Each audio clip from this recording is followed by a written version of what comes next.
So you wrote practically every story you ever wrote in here, didn't you? No, I don't mean to suck up to you. It's just that being here, studying with you is like a religious experience. No, really, it is. I mean, your voice has been inside my head for like years. Ever since high school, when I first read your stories, I knew what I wanted to do. I knew what I wanted to be. Oh, I'm the one with the blind spot. You can run out of here right now. Leave town with these cops chasing you. They can harass you and bruise you and even try to kill you. That might make you the same. But if you survive it, you can leave. You could disappear and reappear wherever else you want, in any zone you choose. Live a new life without permission or boundaries or some kind of limits to your skin. Look at me! Look at my face! My skin feels like something's trying to fight through. Like there's something inside me trying to fight through. Listen to me! Let me tell you, my kids love Jesus. He is born to get presents. He dies to get candy, because nothing says praise God like a basket full of jelly beans. And let's talk about Mass, dressing the kids up in tight, itchy clothes and making them sit there for 2 hours. And then explaining to your screaming 5-year-old that, honey, no, Jesus is not a zombie just because he comes back from the dead. Even though losing my hair sucks, it's more about people knowing. Then I'm the sick girl.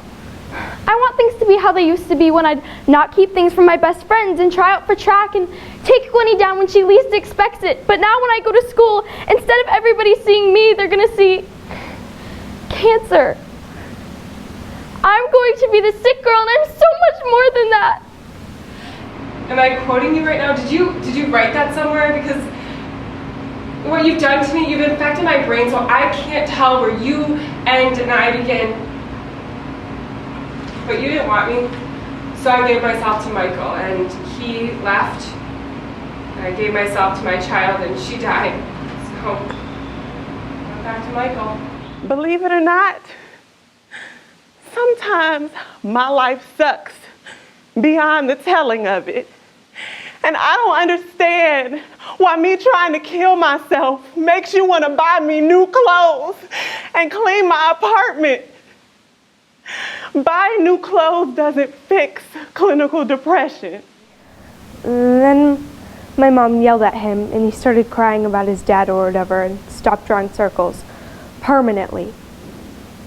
But I feel like I kind of understand the circle kid, because I never really found boredom to be very boring, and I really like rhythm, but I could never explain it to someone like Margot.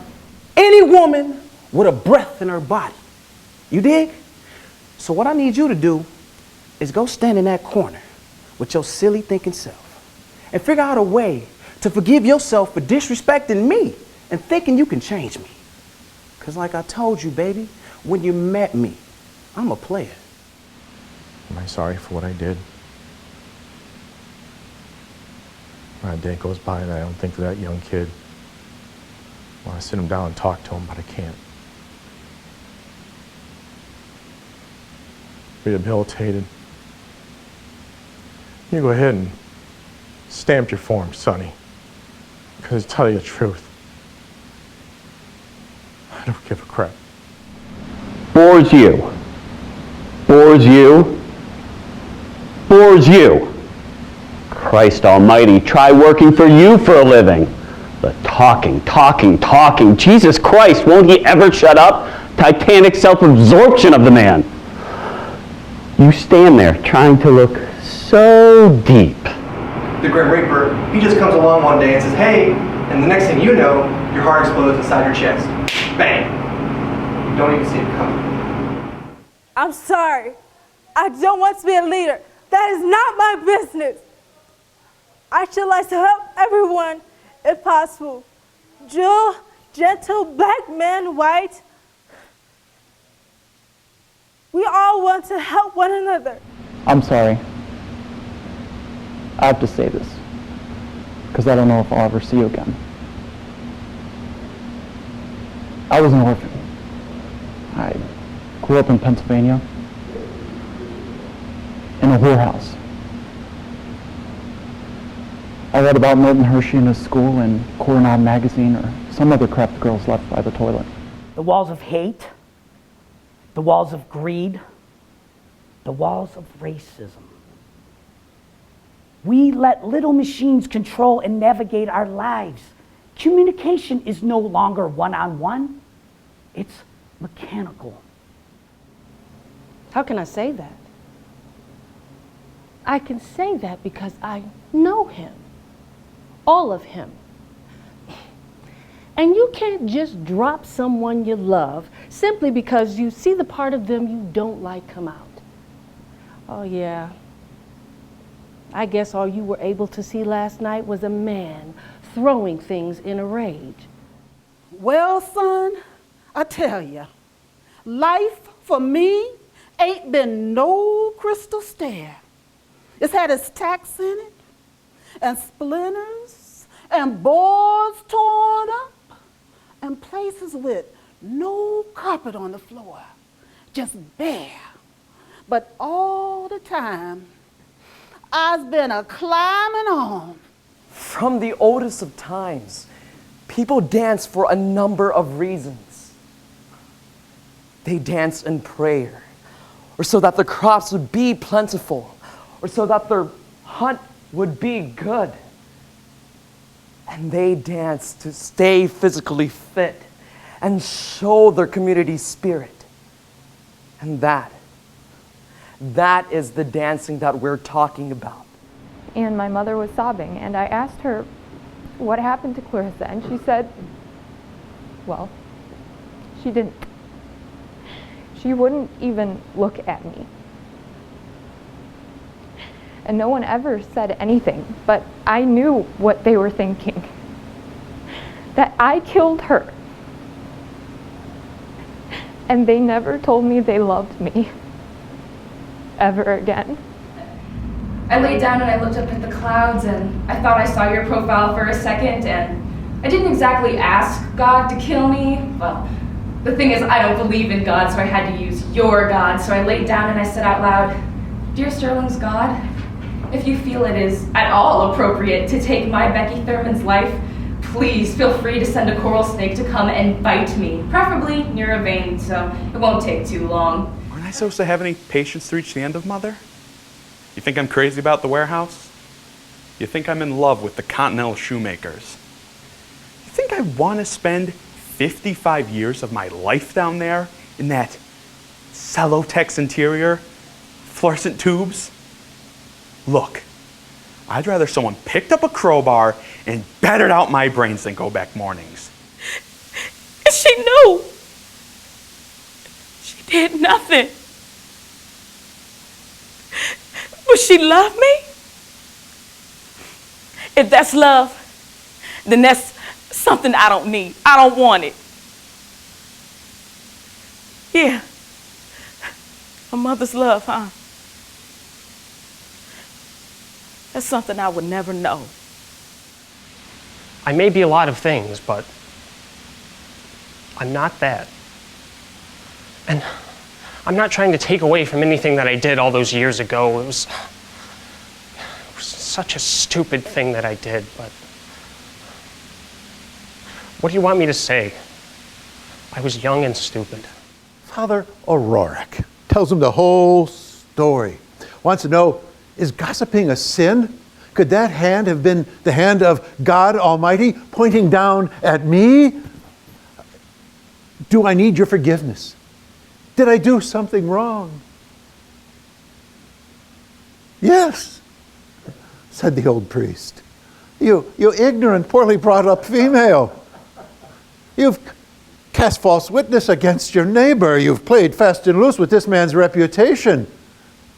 You have done something wrong. Soon enough, it occurred to him that a woman of shining intelligence just might have other options. And so he determined to speak. And he put on his best bib and tucker and he slicked on his collar, but neither hide nor hair of her appeared, not that week, nor the next, nor the next, until she finally returned with a rock the size of a quail's egg on the fourth finger of her left hand. And I had Vivian. Oh, Vivian is my best friend. The one who is with my husband, David, right now. They are somewhere at this very moment screwing their brains out. I wonder if she's bored. I wonder where her kids are. Oh, you see, we live right down the block from each other, and we have total childcare exchange. You know, I would think that that alone would keep her from such a rash act. Oh, come on. Now, some of you out there must have children under the age of 5. Now, tell me, truthfully, which would you choose? Endless, guilt-free childcare or sex? Really, there is no comparison. I've been standing with you. I've been standing right here with you, Troy. I got a life too. I gave 18 years of my life to stand in the same spot as you. Don't you think that I ever wanted other things? Don't you think that I had hopes and dreams? What about my life? I'm not gonna call you. I'm not gonna be nice.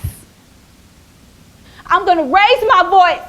I'm gonna yell. I'm gonna scream. I'm gonna break things. I'm gonna race the engines and tell all your friends my secrets to your face. But then I had to take him to the doctor for balance issues.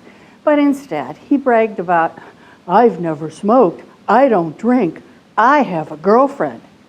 That's when I left the room. Then he called me a panicked because he couldn't find his car. Well, the apartment people finally found it. Dad and his girlfriend were in the back seat doing it. So that's when I went to take away his Viagra. But Dad reminded me that he and his 93-year-old girlfriend are of age. Yeah, lots of age. If you add their ages together, you get 183. So you would think that between the two of them, one of them would remember they have an apartment. Seriously? What am I going to do? Yo, I'll tell you what I want. What I really, really want. So, tell me what you want. What you really, really want. I'll tell you what I want, what I really, really want. Tell me what you want, what you really, really want. Mom found out we weren't allowed to have any pets, so we had to give Scout away to my cousins. I don't really like to talk about it, but sometimes I dream about Scout. He's got the ball in his mouth and he's looking for me and saying, "Here, Scout, I'm right here." He can't hear me and he can't see me, and I'm saying, "Scout, I'm right here." And oh no, I guess I wake up. I wonder if Scout dreams about me. I get so bored I could scream. Besides, there isn't going to be any war. And if either of you say war just once again, I'm going to go right inside and slam the door. Well. Excuse me, Mr. Bates, may I please speak with you? Now by what spread of the imagination? I mean, like, how could I, get an F? That was such a mistake. What mistakes did I even make? That was a college-level analysis. As a matter of fact, I most certainly am qualified of making that point. As in Hamlet, what's done is done. That's Macbeth, you know-nothing twit.